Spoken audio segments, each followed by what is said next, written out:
What's up? I'm Shane. Welcome to Lawn and Light. Today we're going to walk you through how to schedule your removals. You spent all season working your butt off getting all these things up, and you had a little bit of a break just like we did from about December 10th probably to December 31st.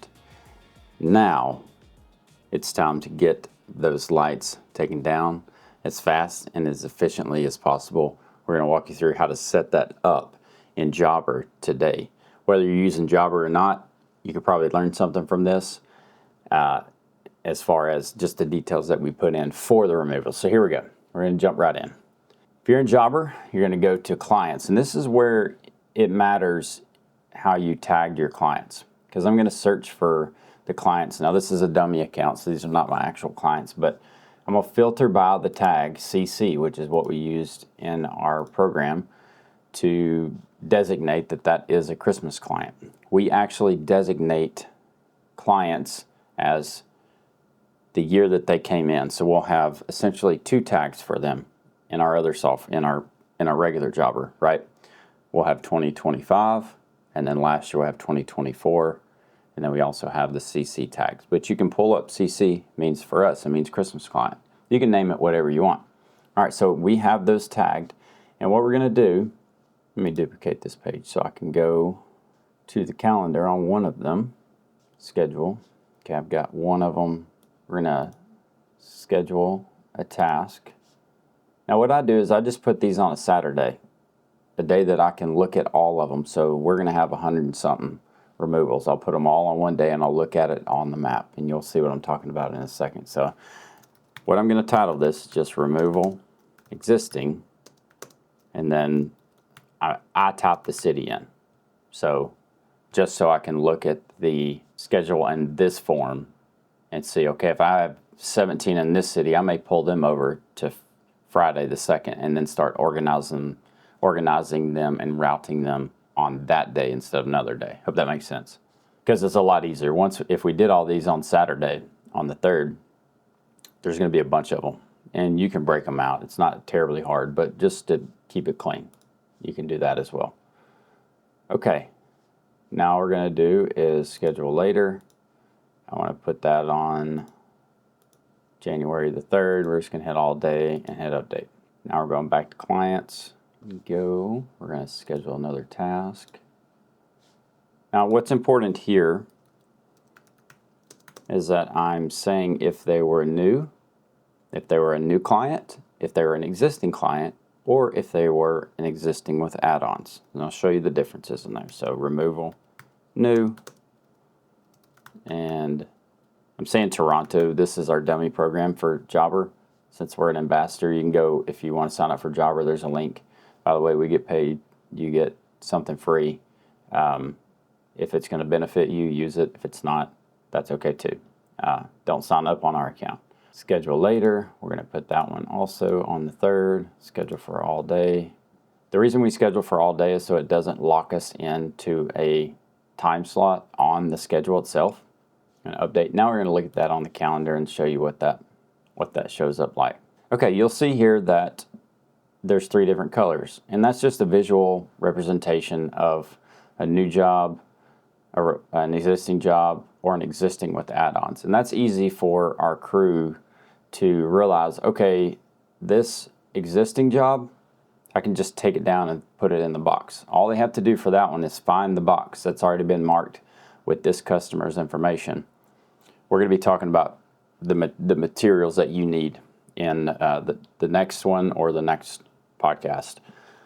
But it just tells them all I need to do is take them down, clean up the job, put them in the box, put them in the truck, and put them on the shelves when I get back to the shop. A removal that's new that needs to be marked and mapped. Again, we're going to be talking about that on another episode to finish out the season. And then the same thing, removal existing with add-ons. They just need to look at the lines and see what's been marked already, and then what are the new sections that needed to be added to the markings, to the map.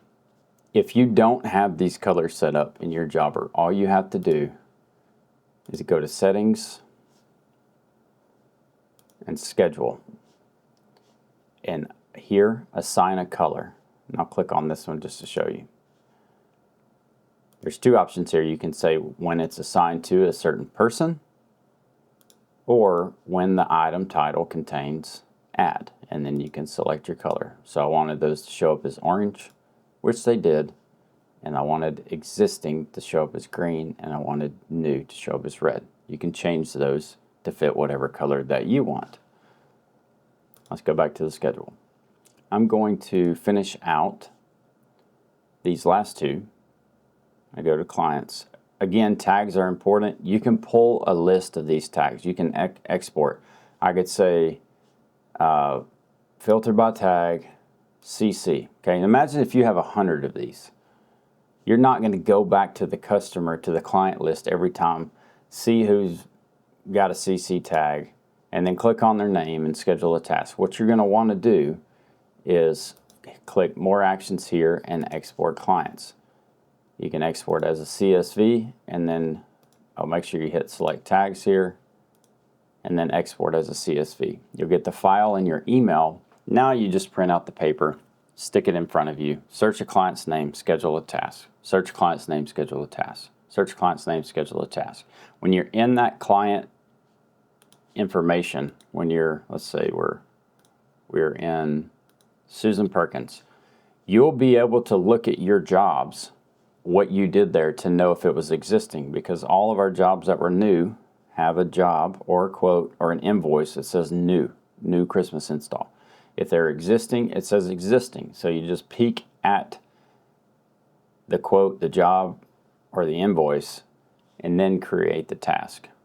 So you would see that, we would create a task, say that she was new, removal, and you don't even have to put removal on there if you don't want to. You know all these are going to be removals, unless you have other tasks coming up in January that you don't want to get them mixed up. If you have another service business kind of tied in, or other lighting projects such as landscape lighting or some permanent lighting stuff coming up, you may want to put removal just to designate. If this is all you're doing in this program, you don't even have to put removal. Removal, new, again, this one was in Toronto. We're going to say schedule later, and then all day, and make sure. So I did that on the last one, forgot to change the date there. Update. And now, let's go to the schedule. Okay, we're on the month setting right now. We're going to change that to January, and then change that to Matt. Also, when you're scheduling these, let's hop back to this real quick and make sure that whoever you're assign it to whoever you're going to assign it. All these are assigned to me right now, but let's see, the last one I have tagged is Patricia. We're going to schedule a task. Schedule later. The third, all day, and you can assign to whatever team member that you want, or you can change those as you're routing. And you might want to do that. So let's go to the third. We should have had 5 on there. Oh, forgot the removal. Existing. Toronto. If there's any additional details, instructions for you that you don't want to forget, put them here. It's easy to forget. Takedowns are fast and furious. You want to be as fast and efficient as possible. You're at the end of the season, there's no more revenue coming in, so you're spending what you have in the bank from the install season.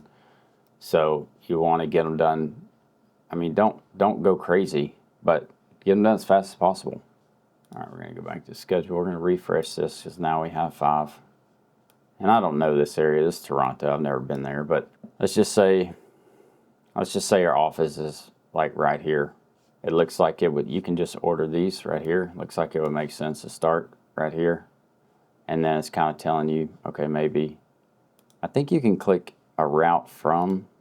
There's a button that says route from here, and it'll give you what it thinks the most efficient route's going to be. That looks okay, or you could switch this one and this one. You know, but obviously, if we have 100 jobs on here, we're going to be able to pick out the chunks of the areas that are going to make sense. And then if you want to, once you make this route like this, if you want to reassign them to a different person, right now they're assigned to this, me, first one there. If I want to reassign one to the second person up here, I just click that second person, then select all 5 and hit save. 1, 2, 3. Oh, there's only 4 there. I don't know what I'm talking about. There's only 4. I don't know where this other one is. Something happened where it scheduled this without attaching a client to it. I'm not sure how that happened, but we're going to delete it and we're going to do it again. Task. Okay, it's got its property information in there. Removal. Existing. Toronto. Select the date, all day, and update. Now we go back to our schedule, refresh. It's over here.